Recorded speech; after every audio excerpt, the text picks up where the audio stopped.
Boa noite, pessoal. Vamos fazer a prece inicial?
Gostaria agora de chamar nosso companheiro Rossi, palestrante da noite.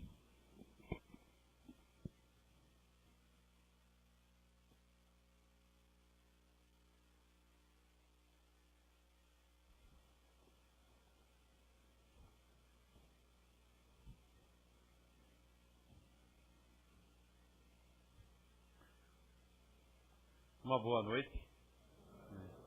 Uma alegria estar aqui com vocês nessa oportunidade e que a gente mais uma vez possa refletir juntos sobre o bate-papo da noite, que tem como base aí um capítulo do livro O Homem Integral, de Valdo Franco, por Joana de Ângeles, e eu assisti há pouco tempo uma palestra do André Luiz Rosa, de Valinhos, e foi uma reflexão que serviu para mim, fez bem, e a gente então colheu uma informação aqui, outra ali, e organizou esse bate-papo para dividir com vocês, para que a gente saia daqui nessa noite com algum conteúdo para que a gente acorde amanhã um pouco diferente.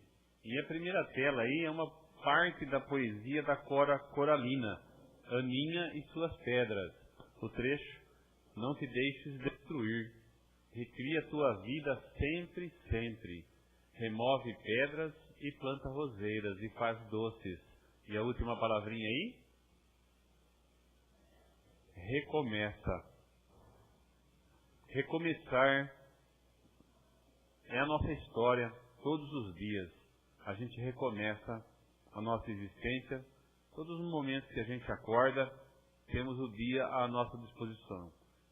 Sabemos que o mundo ainda é complicado, que a gente vai enfrentar algumas dificuldades, então é importante ter essa consciência, recomeçar. Recria a tua vida sempre, sempre.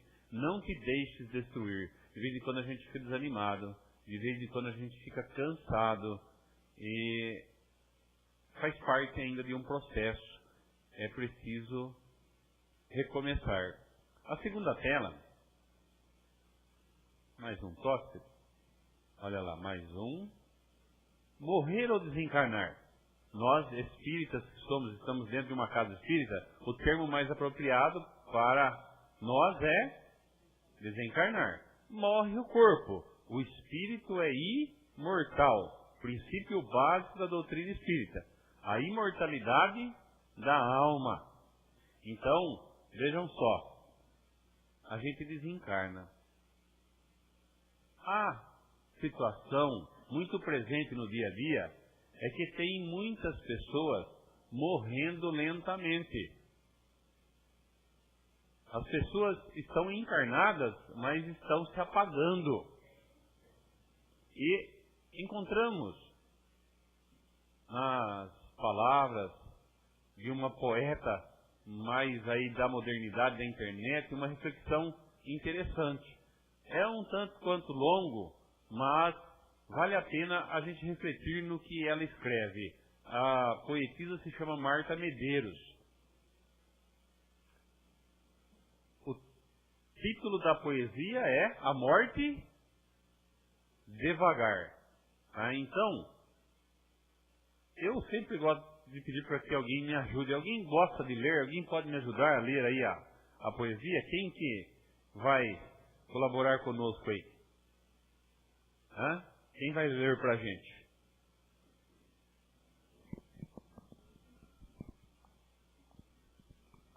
Um só. Uma só. Você lê, ó, ela parece que está querendo ler. Não? Quem vem ler para a gente? Puxa vida. Pode? Enquanto ela vai lendo, o Pedro vai mudando de tela, né? E vamos acompanhando todo o conteúdo.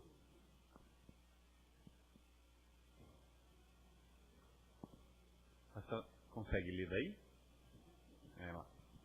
Como é o nome da senhora? Dona Herotildes, então, vai ler pra gente A Morte Devagar. A morte devagar, morre lentamente quem não troca de ideias, não troca de discurso, evita as próprias contradições. Morre lentamente quem vira escravo do hábito, repetindo todos os dias o mesmo trajeto e as mesmas compras no supermercado. Quem não troca de marca, não arrisca vestir uma cor nova, não dá papo para quem não conhece. Morre lentamente quem não faz da televisão o seu guru e seu parceiro diário.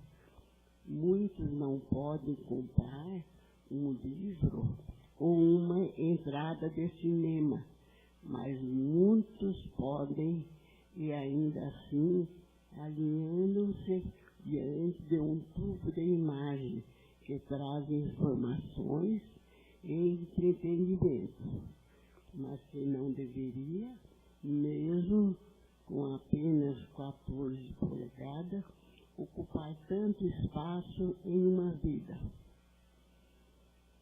Morre lentamente quem não vira a mesa quando está infeliz no trabalho. Quem não se arrisca por certo pelo incerto atrás de um sonho. Quem não se permite, uma vez na vida, fugir dos conselhos sensatos. Morre lentamente quem não se viaja, quem não lê, quem não ouve a música, quem não acha graça de si mesmo.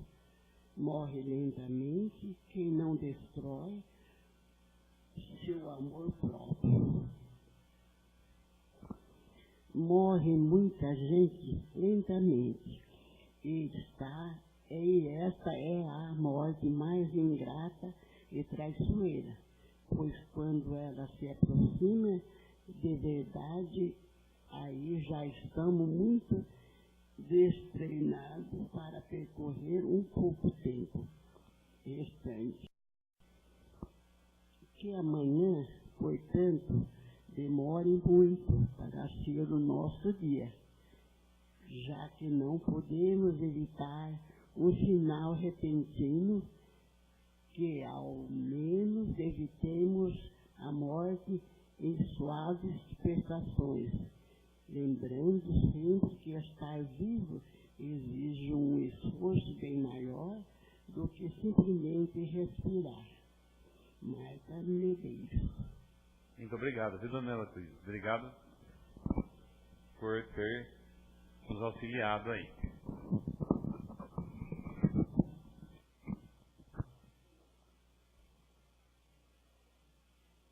Volta naquela tela, Pedro, por favor. Vocês foram acompanhando aí? Está certo, está errado, tem coisa que a gente se enquadra, tem coisa que a gente discorda, mas é para a análise nossa, tá? Essas reflexões da Marta Medeiros, a morte devagar. Será que tem muita gente morrendo lentamente, como ela fala aí? Então é para a gente fazer uma autoanálise. Percebam que ela coloca aí no finzinho, olha, estar vivo exige o quê? Estar vivo exige um esforço. E é isso que Kardec falou do espírita. Ele visualizou o espírita lá na frente. Olha, gente, o verdadeiro espírita não é aquele que é santo, é perfeito, é aquele que se esforça. Então, o espírita, ele se esforça para vencer o outro, não para vencer as suas más inclinações. Então, esse é o nosso trabalho. Estar vivo exige um esforço bem maior do que simplesmente respirar. Dá trabalho. A gente ainda precisa de provas e de expiações. Ainda é o nosso momento. Então, nós seremos exigidos. Se ninguém aqui teve uma dificuldade hoje, uma aflição hoje, nem ontem, se prepare que amanhã alguma coisa pode acontecer. E é nessa hora da prova, da expiação, que nós temos que buscar o melhor possível aquele equilíbrio. Quem aqui não está em busca do equilíbrio? A gente é equilibrado? Não. Então, nos nossos estudos, tem ficado muito claro que o importante é ter foco. Equilíbrio a gente vai conquistando, mas quando a gente tem foco, a gente está concentrado, principalmente no nosso aprimoramento, no esforço constante de domar as nossas más inclinações. É se segurando que a gente vai fortalecendo uma nova forma de ser, uma nova forma de agir.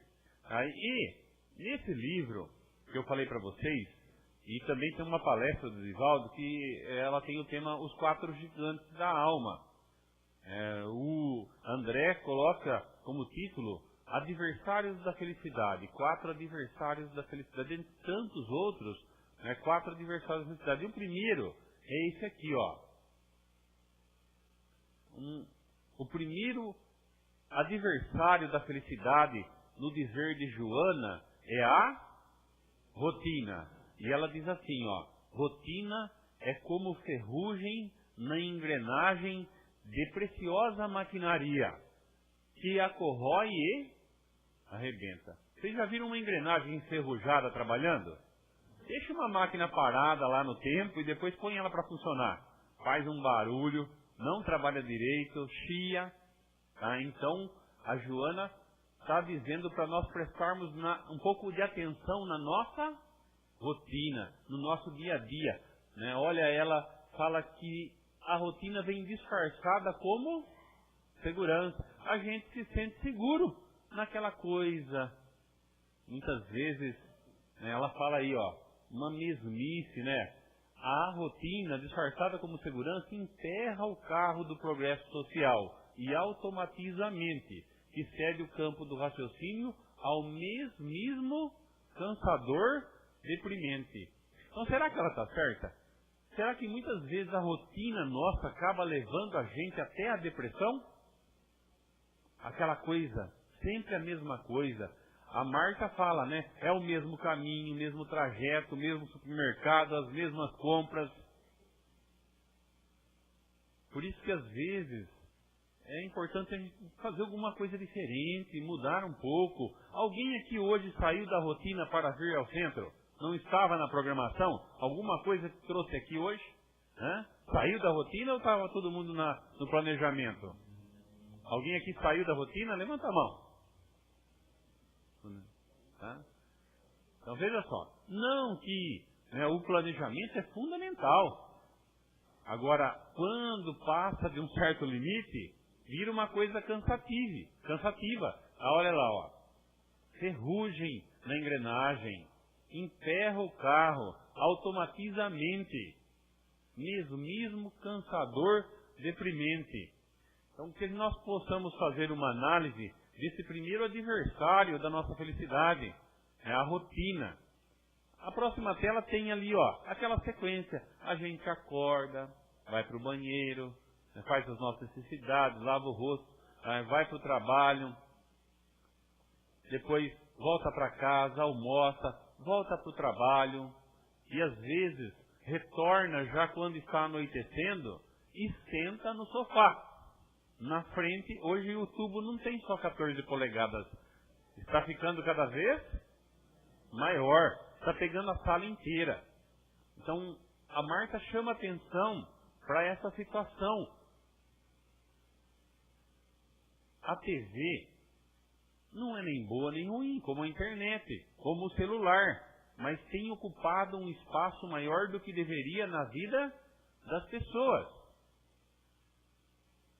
Eu já fui em residências, até pela atividade profissional, às vezes na hora do almoço, a pessoa está lá fazendo a comida, ouvindo notícia de violência, de crime, de morte. Tem isso? Está jantando com a televisão ligada e vendo sangue. Acontece isso? Olha só como que é o ambiente caseiro. O que a gente traz lá? E se a gente estivesse fazendo o almoço, ouvindo uma música suave, agradável? Muda alguma coisa? O ambiente é outro? Coloca uma palestra. Hoje em dia, quem tem um computador em casa, coloca lá. A gente tem a Rádio Boa Nova, baixa lá na internet. Tem um monte de palestras que dá para a gente colocar e ficar ouvindo na hora que nós estamos em casa fazendo, por exemplo, a nossa comida, no dia a dia. Então, é uma situação a se pensar o quanto a televisão está ocupando de espaço nas nossas casas, na nossa vida diária. E essa rotina vai, às vezes a gente senta lá no sofá e daqui a pouco vai dormir e o dia foi. E o tempo de vocês como está? Está curto? Parece que o dia não tem mais 24 horas? Está corrido, né? É pressão, né? No trabalho é pressão. A gente tem uma pressão muito grande com a gente. Mesmo, principalmente estudando a doutrina espírita, a gente tem essa visão que preciso melhorar. Não posso mais fazer isso, tem que segurar aquela minha reação. Isso dá trabalho. Então, parece que o dia está voando. Mas se tem uma coisa que é justo nessa vida, é o tempo. Cada um aqui tem 24 horas todos os dias. Agora, o uso que a gente faz desse tempo é que vai fazer a diferença. Por isso que é muito importante a gente usar da melhor forma possível o nosso dia, o nosso tempo, para cumprir com os nossos deveres, com as nossas obrigações. E para isso também, nada mais do que básico de prestar mais atenção. Por isso que Jesus dizia, vigiai e orai. Quando a gente presta atenção nos outros, nas situações, a gente ajuda mais, ampara mais, ama mais. E a gente dá e recebe, porque é uma via de mão dupla. Então, é preciso tomar cuidado com a rotina. O segundo adversário, olha lá. Não sei se aqui em Barra Bonita tem isso. Tenho andado por aí, a coisa está preocupante. Ansiedade. A Joana fala assim que é o tóxico que corrói o dia a dia e a vida. A gente é ansioso? Tem ansiedade? Às vezes a gente corre tanto, não sabe para onde, para quê. Por quê? E perde a oportunidade. Dizem que normalmente quem acaba caindo em depressão começou aonde? É um processo de ansiedade, um tanto quanto intenso, controlado, acaba caindo em depressão. Tem profissional da área da psicologia que fala que é o mal do século, a ansiedade. A coisa que dentro está pulsando exageradamente. Começa por aqui, né? Porque é aqui, né, que comanda tudo. É a mente, é o espírito que às vezes está um tanto quanto descontrolado. Então, o segundo adversário da felicidade que a gente vai trabalhar nessa noite é a ansiedade. A gente falou primeiro da rotina e depois da ansiedade. Para ilustrar esses dois, a gente vai contar uma historinha que aconteceu com o Divaldo. O Divaldo conta essa história e realmente é uma coisa interessante. Ele fazia um certo tempo que não ia para São Paulo para fazer palestra na capital. E ele foi, tinha 2 palestras agendadas, ele fez a primeira, se hospedou num hotel lá perto do centro de São Paulo e à noite a segunda. Ele acordou pela manhã, 8h30, e resolveu caminhar pela Avenida Paulista. Fazia tanto tempo que ele não ia até na capital, só vou caminhar ali um pouco pela Avenida Paulista. Caminhando pela Avenida Paulista, ele viu um conhecido lá no canteiro central, no meio da avenida lá, ele viu um conhecido e, puxa vida, será que é ele? Será que é aquele meu amigo? E ele deu um alô para ele, ô fulano! E ele percebeu que o amigo estava com pressa, estava meio, né, atarantado. Mas ele falou, ô fulano! Até que o amigo olhou, Divaldo, será que é Divaldo? Mas assim, com um certo custo ele atravessou, Divaldo, quanto tempo, deu um abraço no Divaldo, puxa vida, né? Quanto tempo que a gente não se vê, não se fala, que coincidência a gente se encontrar aqui, nessa loucura, né? Nessa correria aqui da cidade grande. Mas, Divaldo, você me desculpe, porque eu tô com tanta coisa para fazer hoje. Eu tenho uma lista de coisas que, se eu não correr, eu não consigo terminar. Puxa vida, mas será que não dá pra gente tomar um cafezinho ali na padaria na esquina? Bom, acho que para tomar um cafezinho dá. E aí eles foram então até na padaria e tomando um café, comendo um pão com manteiga, e conversa vai, conversa vem, a hora que olharam no relógio era 11h15. Puxa vida, como o tempo passou e eu nem percebi. 11h15, Divaldo. Eu estou com fome. Já está na hora do almoço, né? Ele falou, você não quer almoçar comigo, Divaldo? Eu conheço um restaurante ali no portão da frente, mas joia. Você não quer almoçar comigo? Mas você pode? Quem estava com pressa, 9 horas da manhã aí. Não, quanto tempo que a gente não se vê? Vamos lá, vamos almoçar. E foram. Foram almoçar ali no restaurante, um quarteirão para frente. Almoçando, conversando, conversa vai, conversa vem. A hora que eles olham no relógio, 3 horas da tarde. Divaldo, como o tempo passou. Puxa vida, a gente conversando aqui, né? Mas aquele cafezinho estava tão bom, antes da gente ir embora, vamos passar lá na padaria para tomar um último café? O Divaldo falou, não, você pode, né? Ele falou, Divaldo, deixa eu falar para você, eu estou de férias. Mas é que, né, eu tenho minha rotina do dia a dia, né? E se eu não passar no banco, pegar o saldo, passar na lotérica para pagar minha continha, passar na banca, pegar meu jornal, eu fico doente. Então, ele não queria sair da rotina. Estava com uma ansiedade, né, de resolver as suas coisas lá, que podia deixar para amanhã e nem para dar um abraço no amigo. Aí foram tomar um cafezinho. Aí o Divaldo falou assim, bom, amigo, agora são 4 horas, quem precisa ir? Sou eu, porque eu tenho que falar às 8, né? E eu tenho que ir pro hotel, tomar um banho. Então, puxa vida, que centro que você fala hoje, Divaldo? Eu falo em tal casa, assim, assim, assim. Eu vou lá te ver. Faz tanto tempo que eu não assisto uma palestra sua ao vivo e a cores. Eu vou lá te assistir. Vai ser um prazer. O Divaldo foi pro hotel, tomou um banho, comeu alguma coisa e foi pro centro. Chegou no centro 1 hora antes. Quando o Divaldo entra no centro, quem estava sentado na primeira cadeira? O amigo, mas você já está aqui? Nem fui para casa. Vai que eu vou para casa, acontece alguma coisa e não consigo vir para cá, né? Olha só, gente, aquela rotina que atravanca. E às vezes, eu procuro observar. A gente tem comércio e está sempre por aí, a gente vai no supermercado, vai na padaria, vai no banco. Então a gente fica observando, né? Eu já vi gente cortando volta de gente. Não sei se já, né? Eu vou no mercado, eu vejo lá a Marinês. Nossa, mas se eu parar para conversar com a Marinês, eu estou enrolado. Eu não faço almoço, eu vejo o Pedro da padaria. Não, deixa eu sair de fininho, porque se o Pedro me vê, minha rotina vai... Acontece isso. E a gente perde a oportunidade de abraçar, de conversar. Às vezes é o outro que precisa de alguém que o ouça. Às vezes quem precisa somos nós. E num abraço, num bate-papo, a gente não imagina o quanto nós melhoramos. É troca de energia. E por causa da nossa rotina, da nossa ansiedade, do nosso desespero, a gente perde a oportunidade desse contato.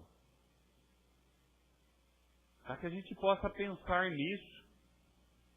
Um planejamento para o dia é fundamental. Uma agenda, os nossos compromissos, isso faz que sobre mais tempo, principalmente para a prática do bem. Para a gente observar essas situações e se amar mais, aproveitar mais o dia nesse relacionamento tão importante para o nosso progresso. Bom, a gente falou da rotina, da ansiedade. Qual seria o terceiro adversário da felicidade? Olha lá, ó. Tem isso? Qual é? O medo. São as vozes na sua cabeça dizendo para você que as coisas não vão dar certo. Acontece isso com a gente? A gente tem ideias. O nosso espírito é uma usina que pensa. E as ideias vêm e vão. Tem ideia que é boa, a gente tem que segurar. A ideia ruim a gente manda logo embora. Eu me lembro daqueles desenhinhos da época da infância, né? Que o ser humano estava lá e do lado esquerdo tinha um diabinho. E do lado direito tinha um anjinho. Não tinha esse desenho? O anjinho querendo o nosso bem, incentivando, orientando. E o diabinho querendo o nosso fracasso. Então, o medo também é uma situação interessante. Ele é bom até um certo ponto. A criança que coloca o dedo no fogo queima, fica com medo. Isso é bom? É bom, protege a vida, preserva a integridade. Só que passa de um limite, o medo começa a atrapalhar. Vamos lá para o Evangelho de Jesus de Nazaré? Quando contou aquela história que o Senhor ia viajar e chamou 3 empregados. Para o primeiro empregado ele pegou e deu 10 talentos, lembra? Para o segundo empregado ele deu 5. E para o terceiro ele deu 1. Falou, olha gente, toma conta aí das minhas coisas, que eu vou viajar. E foi. Passou um tempo, ele voltou. Chamou o empregado que recebeu 10 talentos. E aí? Como foi?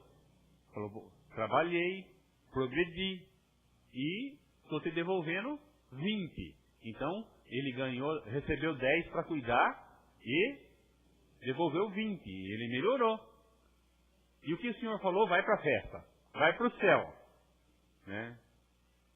Nós espíritas temos um livro fantástico. A maioria de nós já foi católico. Não é crítica. O espiritismo não critica nenhuma religião. Eu fui um católico de carteirinha. Mas aí a gente começa a estudar a doutrina espírita, a gente vê que tem resposta para tanta coisa que é mistério, que é pecado. E aí tem o livro O Céu e o Inferno. Quando eu pisei no centro espírita pela primeira vez lá em Bariri, o São João falou assim, chegou, a minha esposa veio me falar, devia ter deixado você lá com o padre. E aí, o livro O Céu e o Inferno foi fundamental para mim. Então a gente precisa ler, precisa estudar esse livro. Ele é dividido em 2 partes. Na primeira parte é um código, que Kardec chamou de Código Penal da Vida Futura. E a gente começa a estudar e vê que é pura educação. É pela educação que o nosso mundo vai melhorar, vai progredir. E na segunda parte tem um monte de declaração da turma que foi e voltou para contar. O pessoal acha que não tem, mas tem, né? O pessoal vai e volta para contar. E ali tem vários depoimentos que Kardec colocou de pessoas lá da Sociedade Parisiense de Estudos Espíritas que dão o seu depoimento. Tem gente que desencarna e começa a trabalhar, que nem o Chico Xavier, né? O que eu espero é, depois de desencarnar, continuar trabalhando. Agora tem gente que desencarna e fica perturbando. Tem gente que desencarna e fica perturbado. Então cada caso é um caso. Mas dependendo do nosso estado de consciência, a gente já se reequilibra rapidamente e já continua trabalhando, tá? Então vejam só, tá? Então o Senhor falou para aquele que recebeu 10 talentos, vem para a festa, vai para o céu, entre aspas. Chamou o que recebeu 5, aquele falou assim, olha, eu trabalhei, eu consegui mais 5, vai também para a festa. Chamou aquele que recebeu 1. E o que ele falou? O que ele fez com o talento dele? Enterrou, não é? E o que ele alegou? Por que ele enterrou o talento? Ele alegou? Medo. Eu tive medo. Porque o Senhor é austero.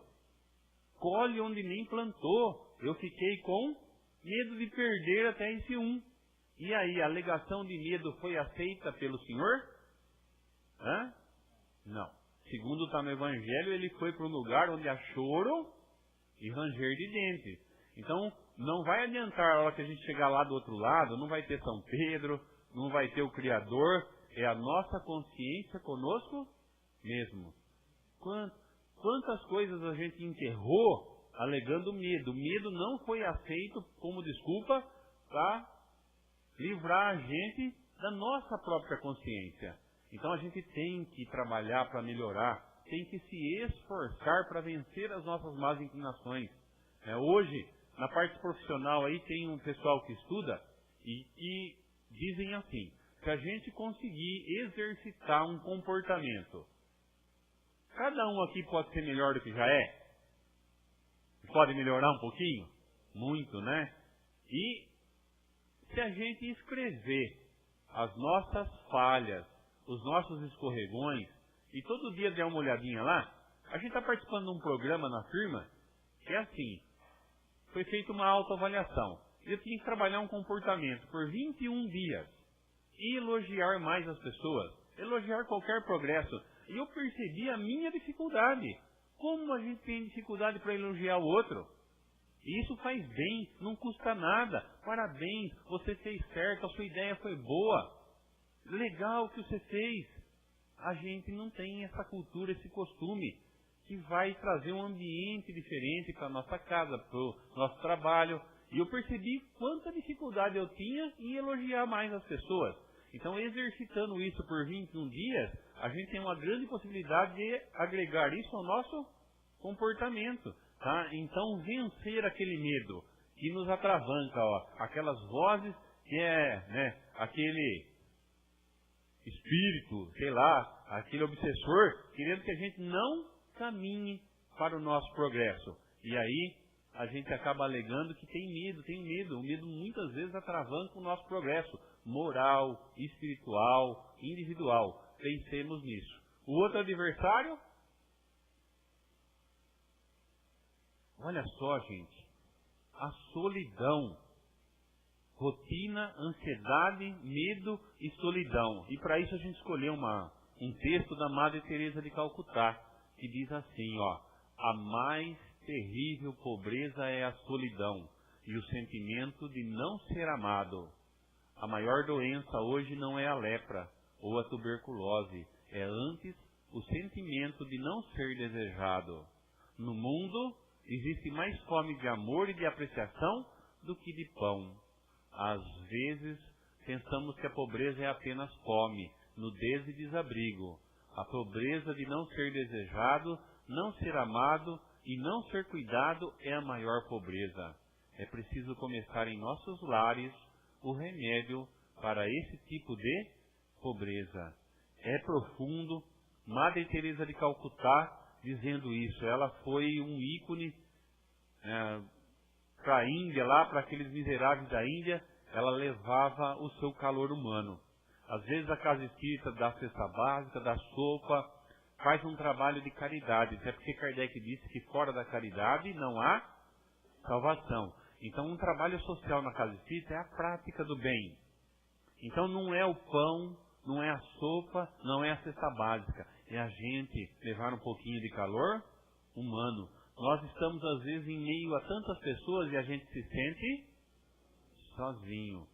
Acontece isso conosco? Quantas vezes? Então, ali a mais terrível pobreza é a solidão e o sentimento de não ser amado. lá no finzinho, ó, é preciso começar em nossos lares o remédio para esse tipo de pobreza. Nós temos a nossa casa, o nosso lar, a nossa família. A gente sabe que a família, ela fica uma parte do lado de lá e uma parte do lado de cá. Tem a família por laços do espírito e tem a família por laços de sangue. E a gente vai se entrosando aí. E às vezes nós sabemos que recebemos dentro dos nossos lares um inimigo do passado. Mas isso tudo fica no véu do esquecimento para a gente se aproximar. E às vezes a gente se arranha, se espinha, se espreme lá dentro de casa. Mas o André Luiz fala no livro Sinal Verde que se a gente se tratasse dentro de casa com a cortesia que a gente dispensa a um amigo, o nosso mundo seria bem melhor.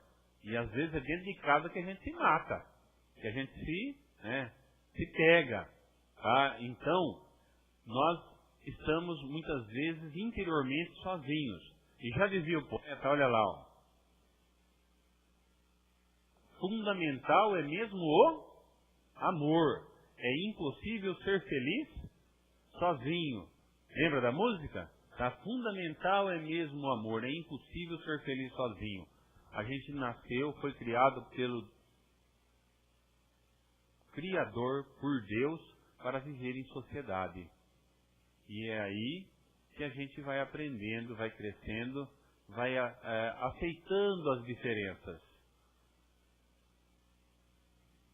E a questão da solidão, ela é muito importante. A gente está dentro de casa. Hoje nos nossos lares não tem uma televisão só. Às vezes tem um em cada cômodo. Às vezes fica cada um no seu canto, assistindo a mesma coisa. Então a gente se distanciou. Até a própria internet a gente fala, né? Já falei para vocês aqui. Aproximou quem está longe e distanciou quem está perto. Pensemos nisso. Tem uma outra história do Divaldo que reflete tudo isso. O Divaldo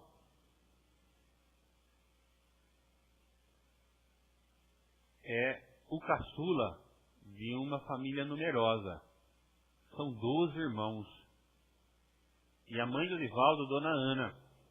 A Dona Ana, quando completou 80 anos, Dona Helena, 88 anos, né? Ontem, parabéns Pedrão, 51 hoje, Pedrão.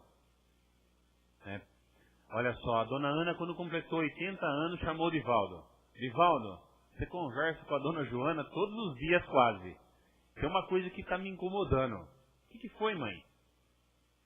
Eu estou preocupado, eu já completei 80 anos, eu quero que você, se for possível, pergunte para a Joana se eu vou desencarnar logo. Mãe, para com isso. Você pergunta que eu vou fazer para a Joana? Não. Se ela puder responder, estou incomodada com isso.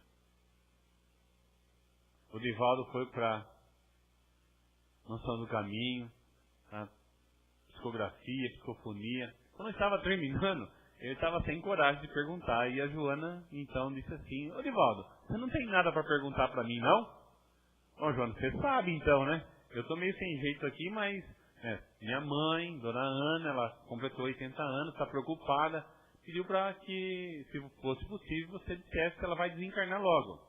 Ela pensou um pouquinho e disse para o Divaldo assim, diga para a Dona Ana que ela fique tranquila. O Divaldo foi para casa, chegou lá e encontrou a Dona Ana numa profunda ansiedade. E aí, Divaldo, você perguntou o que ela falou? O que ela disse? Perguntei, mas o que ela disse? Ela disse para a senhora ficar tranquila. E o que mais? O que mais ela disse? Ela não disse mais nada. Então fique tranquila, toca a sua vida. E assim foi. Ela fez 81, 82, 83, fez 84. Quando ela fez 85, ela já estava com algum problema de saúde lá mais sério. Chama ela Divaldo de novo. Divaldo, agora eu fiz 85. Minha saúde não é mais a mesma.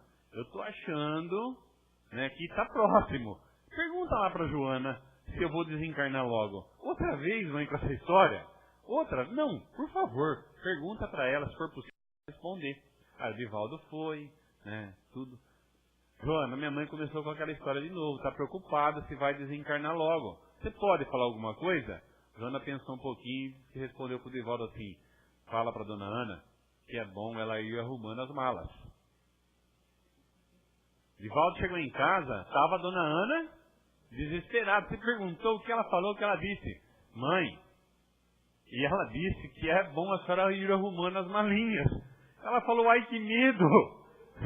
Mas espera aí, né? Vocês têm medo de morrer? Não é morrer, desencarnar? Espíritos têm medo de desencarnar? Tem também? Esses dias eu fui num centro por aí, né? O moço que estava sentado aqui na primeira cadeira falou assim, eu tenho pavor. Então, veja só. Estudando Kardec, estudando a doutrina espírita, fiquem tranquilos. Fica claro que quem vive bem, fazendo o melhor possível, desencarna bem. Mas como a gente não sabe direito o que vai encontrar do lado de lá, dá um medo, né? Dá um medo. Mas o importante, gente, é a nossa consciência tranquila, muita fé no futuro, e a gente vai fazendo o melhor que pode. Isso já é suficiente. Faz a sua parte. Consciência tranquila. Tá? Então, veja só. A dona Ana não chegou a completar 86 anos. Ela desencarna antes de completar 86 anos.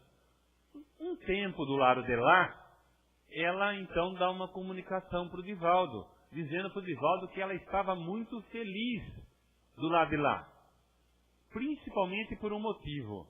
Ela estava podendo ajudar a filha. A Nair era uma das filhas mais velhas. O Divaldo, o caçula. Uma diferença grande de idade, né? 12 filhos aproximadamente. Então, a dona Ana falou para o Divaldo que estava ajudando a Nair. Por quê? A Nair, em um momento da vida, foi traída pelo marido. Não suportou a traição, ingeriu formicida. Se suicidou. Estudando a doutrina espírita, a gente tem uma preocupação com um suicida. Ele vai ser amparado, vai ser ajudado, mas um momento muito angustiante para ele. Está abreviando a sua existência aqui na Terra. Isso causa um transtorno para o espírito. Dependendo muito dele, dependendo dos agravantes, dos atenuantes, esse processo pode ser longo, ou pode ser mais curto. Mas a gente sabe que tem espíritos sofrendo por séculos, porque se suicidou. E a Nair estava nesse processo ainda de perturbação. A dona Ana desencarna e vai ajudar a filha. Então ela fala para o Divaldo, eu estou bem aqui porque eu estou podendo ajudar a minha filha, a Nair. E ela diz para o Divaldo, e você saiba de uma coisa, logo logo a Nair estará voltando, ela vai reencarnar. O Divaldo pergunta, será que eu vou conhecê-la? Ela fala, não sei. Depende muito das situações, mas se você chegar a conhecê-la, não a atrapalhe. Porque tem muito espírito atrapalhando outro espírito. Tem encarnado atrapalhando encarnado, né? Tem desencarnado atrapalhando encarnado, tem encarnado atrapalhando desencarnado. Acontece isso. A gente está trombando às vezes, né? O Chico dizia que uma das coisas que ele aprendeu na vida é não tolher o livre-arbítrio de ninguém. Às vezes a gente tem que bater cabeça, tem que aprender com os nossos próprios equívocos. E quem aqui já não deu um salto, não aprendeu muito com os próprios erros? Não é assim? Às vezes a gente aprendeu muito numa atitude equivocada. E assim foi. O tempo passou, o Divaldo nem lembrava mais disso, ele estava dormindo. O porteiro tocou o telefone. Seu Divaldo, tem uma moça aqui com uma criança no colo. Elas não estão bem. Está chovendo, está frio. O Divaldo falou assim, acolhe que eu estou levantando. Chegou lá, encontrou uma mãe e uma criança. Não tinha um ano ainda. As duas estavam adoentadas. Quando o Divaldo perguntou o nome da menina, qual era o nome da menina? Nair. Ele foi ver a menina. A menina tinha aqui aquele lábio leporino, duplo, aberto. O suicídio gera um comprometimento. Quem aqui já leu Memórias de um Suicida sabe disso. Não é castigo. É mau uso do livre-arbítrio. Então, aquilo registrou no perispírito, gerou aquele corpo, e a menina reencarnou com aquele defeito no lábio. Foi uma coisa assim, o Divaldo chamou o médico, elas ficaram quase uma semana internadas, e aí o Divaldo arrumou um emprego para a moça, para a mãe, lá dentro da mansão do caminho. E ela ficou trabalhando lá. na limpeza, na comida. E a menina foi crescendo ali. Eles tinham lá um quarto e um banheiro que ela morava. Quando a Nair tinha aproximadamente 4 anos, o Divaldo disse que estava caminhando na rua central lá da Mansão do Caminho, e a menina estava na janela. E a menina deu um grito. Ô Didi, você não lembra de mim? O Divaldo parou, né? Porque só a Nair chamava ele de Didi, era a irmã mais velha. Ela desceu, veio correndo, abraçou o Divaldo, falou, eu lembro de você. Você é filha da fulana que trabalha aqui com a gente. Não estou falando disso, estou falando de quando era sua irmã, lá atrás. Então, aqui, só para registrar, muitas crianças têm essas lembranças do passado. Até 7 anos o espírito está mais para lá do que para cá. Então, às vezes a gente não percebe, mas muitas crianças têm esses lances de lembrar do passado. E a Nair teve isso. Teve uma reencarnação curta, porque era um tempo que ela precisava, que ela abreviou, e ela desencarna com 9 anos. Até por causa do suicídio, né? Não era só o lado, ela tinha a saúde comprometida, e ela desencarna com 9 anos. E passou um tempo, quem vem dar uma comunicação para o Divaldo? A Nair. Ela vem agradecer o Divaldo. E agradecer porque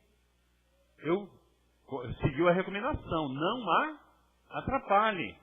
Eu vim te agradecer, Didi, principalmente porque nessa encarnação, nesses momentos que era uma necessidade do meu espírito, estando ali, eu não me senti sozinha. Olha a importância de compartilhar, de ter uma pessoa que você gosta, de ter alguém para compartilhar a sua solidão, para você desabafar. É por isso que é importante o diálogo na nossa existência, gente. A conversa, é conversando que a gente se entende. Então, dificuldades no relacionamento, seja entre marido e mulher, irmãos, pai e filho, mãe e filho, senta aqui, vamos conversar. Vamos aqui, tem alguma coisa que está me perturbando aqui, eu estou incomodado, eu estou incomodada. Vamos conversar, vamos jogar aqui, vamos abrir. O que a gente precisa? A gente precisa se entender, a gente sente essa necessidade, a gente se ama. Então é importante o comportamento no amor. Na teoria a gente fala bonito do amor, mas na hora do dia a dia, o comportamento, a ação no amor, às vezes a gente deixa a desejar. Então, para encerrar, a gente colocou ali, pouquinho aí. As pessoas são pesadas demais para serem levadas nos ombros. Escolha levá-las no coração. E a última, Fernando Pessoa. Fernando Pessoa era contra a morte, não aceitava a morte. Agora ele sabe que a morte não existe, né? Segue o teu destino, rega as tuas plantas, ama as tuas rosas. O resto é a sombra de árvores alheias. Então, que a gente possa sair daqui, nessa quinta-feira, com um pouquinho dessa conversa que eu disse para vocês. Eu escutei um pouquinho ali, um pouquinho aqui, fez uma reflexão fundamental na minha vida e eu dividi com vocês nessa noite. Que a gente saia daqui pensando um pouquinho na rotina, na ansiedade, no medo e na solidão. Tem momentos que é preciso conversar. O próprio Livro dos Espíritos foi concebido por Kardec na forma de pergunta e resposta. E a gente aprende tanto com a pergunta e também com as respostas dos Espíritos. E estar dentro de uma casa espírita, tendo a possibilidade de estudar essa filosofia fantástica, que nos dá respostas claras, da onde a gente veio, o que a gente está fazendo aqui, para onde a gente vai, é fundamental. Obrigado pela atenção, que nós possamos sair daqui com uma sementinha, para acordar amanhã um pouco diferente, aproveitando mais o dia, conversando mais, brigando menos. O ser humano está brigando demais no trânsito, no comércio, em casa. Então dá para se entender, dá para conversar um pouquinho mais e isso vai fazer a diferença. Dizem que quando a conversa vai embora é porque o afeto já foi antes, Então fundamental é mesmo o amor. É impossível ser feliz sozinho. Agora é o momento do passe, né? As pessoas A gente vai para o passe, que é uma ajuda, um tratamento fluídico tão importante. A água depois lá no final, a água que se transforma, as moléculas se transformam pela fé, pela vibração do ambiente, e a gente sai daqui renovado para começar de novo, recomeçar daqui a pouco, de novo, a nossa caminhada. Que a paz seja com todos nós.